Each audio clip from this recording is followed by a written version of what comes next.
வணக்கம். பாருங்கள், இன்றைக்கி தூதுவளையை வச்சு நம்ம ஒரு உணவுப் பொருள் எப்படி அதாவது நீண்ட நாட்களுக்கு கெடாமல் ஒரு நாளையிலே சாப்பிட்டோம்னா முடியாது இல்லையா, துவையல் அரைச்சா கூட சாப்பிட முடியாது. இது நல்லபடியாக பயன்படுத்தி அடுத்த நாட்களுக்கு எப்படி பயன்படுத்தலாம் அப்படின்னு ஒரு எல்லாருக்கும் தெரிஞ்ச மாதிரி தான் வடகம் செய்யலாம். தூதுவளை வடம். இது பார்த்திங்கன்னா தூதுவளை தேவையான அளவு நீங்கள் வடம் போடுறதுக்கு சேர்த்துக்கலாம். இதில் என்னென்ன பொருள் போடுறேன்னா, இது பேஸ் மாவு, அதாவது மாவு அரைச்சிட்டு 1:3 என்ற விதத்தில் அதை தண்ணி சேர்த்து காய்ச்சிற மாதிரி நல்லா அந்த பதத்துக்கு கொண்டு வரணும். இப்போ இதில் என்னென்ன சேர்த்துருக்கேன்னா, சீரகம் சேர்த்துருக்கேன், அப்புறம் இது மிளகு சேர்த்துருக்கேன், ஓமம் சேர்த்துருக்கேன், சால்ட்டு சேர்த்துருக்கேன். இன்னும் டேஸ்ட்டுக்கு வேறு எதுவும் அதாவது மூலிகை விஷயங்கள் எது வேணாலும் இதில் கொஞ்சம் சின்னதாக அரைச்சி சேர்த்துக்கலாம். அப்புறம் பார்த்திங்கன்னா இதான் மாவு, சரிங்களா. மாவில் சீரகம், ஓமம், சால்ட்டு, பெப்பர் போட்டிருக்கேன். இது தூதுவளை. இவங்களுக்கு காரமாக இருக்கணும் அப்படின்னு நினைக்கிறவங்க மிளகாய் சேர்த்துக்கலாம். இப்போ நான் எங்கள் வீட்டில் கொஞ்சம் காரசாரமாக சாப்பிடுவாங்க.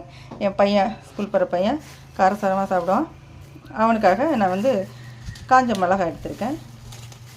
இதில் தூதுவளை நமக்கு எந்த அளவுக்கு தேவையோ அந்த அளவுக்கு தூதுவளையை வச்சு அரைச்சிட்டு, இப்போ இந்த மாவோட அந்த தூதுவளையை ஆட் பண்ணி நல்லா கிளறிட்டு இப்போ அந்த வடம் போடுற பதத்துக்கு கொண்டு வந்த பின்னர் நல்ல வெயிலில் வச்சு காய விடணும். காய விட்டு வடாமல் எடுத்து ஸ்டோர் பண்ணி வச்சுக்கலாம். நம்ம இப்போ பசங்களுக்கெல்லாம், பசங்க மட்டும் இல்லை, பிறந்த குழந்தையிலேருந்து எல்லாருக்குமே சளி பிரச்சனை, கிளைமேட் சேஞ்சினாலேயோ மழை ஏதோ ஒரு விஷயத்தினால சளி பிடிச்சிக்கும். ஸோ நம்ம அடிக்கடி இந்த தூதுவளையெல்லாம் போய் உடனேலாம் எடுக்க முடியாது இல்லையா. இதை கிடைச்ச ஒரு பொக்கிஷத்தை எப்படி பாதுகாத்து உணவுப் பொருளாக நீண்ட நாட்களுக்கு பயன்படுத்துறது அப்படின்னு சொல்லிட்டு தான் இன்றைக்கி வடம் செய்கிறேன். உங்கள் வீட்லேயும் எல்லோரும் ட்ரை பண்ணி பாருங்கள். தூதுவளை கிடைக்குதா, தூதுவளை பயன்கள் எல்லாம் கூகுளில் போட்டாவே தெரியும்.